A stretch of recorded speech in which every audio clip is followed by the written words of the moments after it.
Now then, back in the summer, Eamonn and Ruth were joined by a rather creepy doll. Her owner claimed that she was haunted and even scratched her husband during the night. Nice. Today, let's introduce you to Mr. Ted, whose owner, Debbie Davis, has had to bury him 30 miles away from her house after some strange goings-on.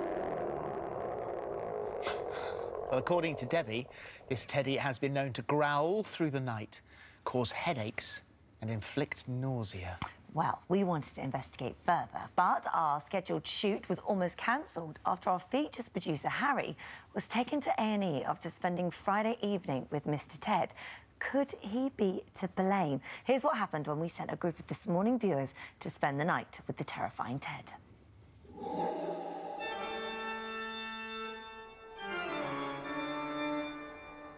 Welcome to English Heritage's Bolsover Castle, where three This Morning viewers, Denise, Rebecca and Maria, have volunteered, yes, you heard it right, volunteered to spend a night in one of Britain's most haunted castles. With, of course, the haunted teddy. Bolsover Castle, the Little Castle, was actually built in 1612, but it was on the grounds of a Norman ruin.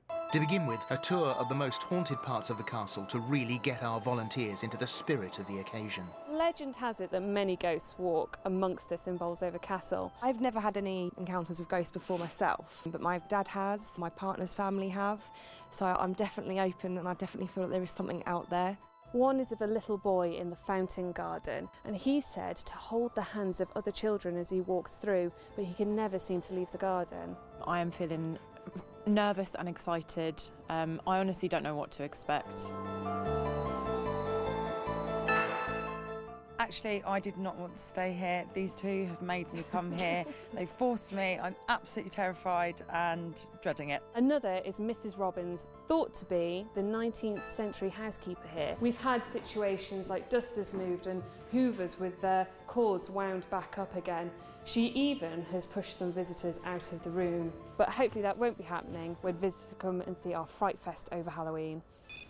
If there is something strange in your neighbourhood, or indeed in your teddy, who are you going to call? Joe Lockwood, paranormal investigator. I wouldn't say haunted is the correct terminology for this bear. I would probably say that the bear may have been cursed or may have been bewitched by somebody who owned the bear previously. And this is the room that you'll be staying in tonight, the Pillar Parlor, designed by William Cavendish. And it's thought that he still haunts the room now, over in that corner next to the fireplace.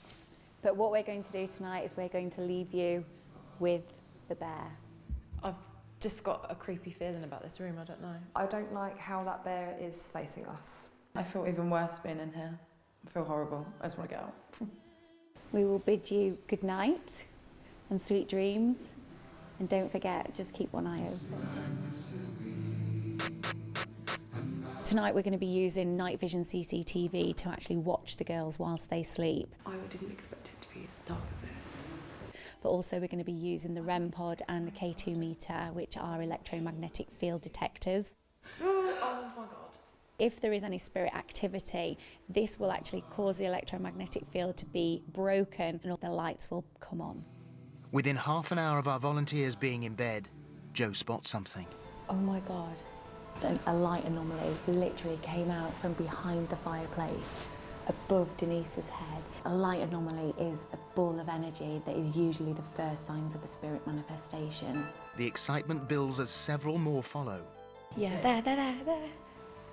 Between the hours of 3 and 3:30 is known as the witching hour. So it will be interesting to see if there is any activity that happens within the next 30 minutes. This is amazing. At 3:01 this morning, we just mentioned the witching hour. I've actually lost power on one of the cameras on the inside of the room. The crew checked and the wire had fallen or been pulled out of the camera. It's 3:38 in the morning now, so we're actually witnessing light anomalies and also the REM pod going off. So we're actually taking it to the next level now and we're going to use the spirit box. Hello, spirits of Bolsover Castle. Did you just hear that? What did it say? I swear that said my name. I thought that as well. Okay, I am getting freaked out. That's a domain, I swear it did. And the spirit boxes uses radio frequency to actually generate spirit voices. Are you going to show yourself? That sounds like leave.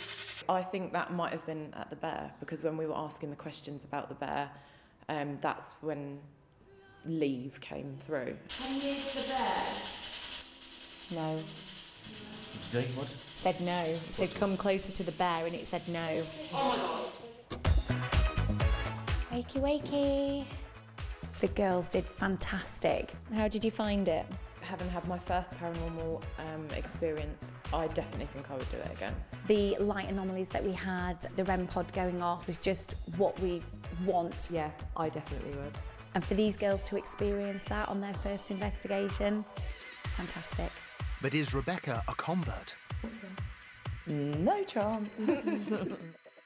Well, they're all a lot braver than me. We spoke to Denise last night, who said she had an amazing time with Maria and Becca, and our features producer, Harry, is starting to recover after his night alone with the bear. So get well soon to you, Harry. What is that all about? I know, bizarre, right? You don't like it? No.